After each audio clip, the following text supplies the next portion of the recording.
ইসলামী ব্যাংকের নতুন চেয়ারম্যান খুরশিদ আলম সহ পরিচালনা পর্ষদের সকল সদস্যের পদত্যাগ দাবি করেছে ইসলামী ব্যাংক সচেতন গ্রাহক ফোরাম। বুধবার টানা তৃতীয় দিনের মতো মতিঝিলে ইসলামী ব্যাংকের প্রধান কার্যালয়ের সামনে বিক্ষোভ করেন ব্যাংকটির গ্রাহকরা।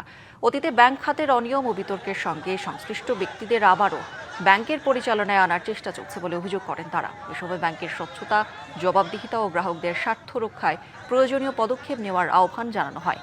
সমাবেশ শেষে আন্দোলনকারীরা বিক্ষোভ মিছিল বের করেন। মিছিলটি দিলকুশা থেকে দৈনিক বাংলা মোড় হয়ে জাতীয় প্রেস ক্লাবের সামনে এসে শেষ হয়।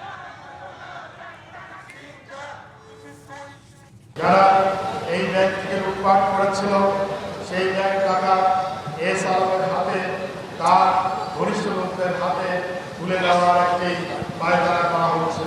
অসৎ, ফাসেক, জালেমের ব্যাংক পরিচালনা থেকে উৎখাত করে সৎ, যোগ্য, ইমানদার, খোদাবীর লোককে ব্যাংক পরিচালনা বসাইতে হবে। আবার টাকা লুটপাট করুক, আবার বেআইনিভাবে সে তার লোক নিয়োগ করুক, এইটা কোনোভাবেই মেনে নেওয়া যায় না। ঋণ খেলাপি একটা ব্যক্তি এবং ফ্যাসিস্ট হাসিনার দোসর এরকম একটা লোক ইসলামী ব্যাংকের চেয়ারম্যান হবে, এটা আমরা মানি না।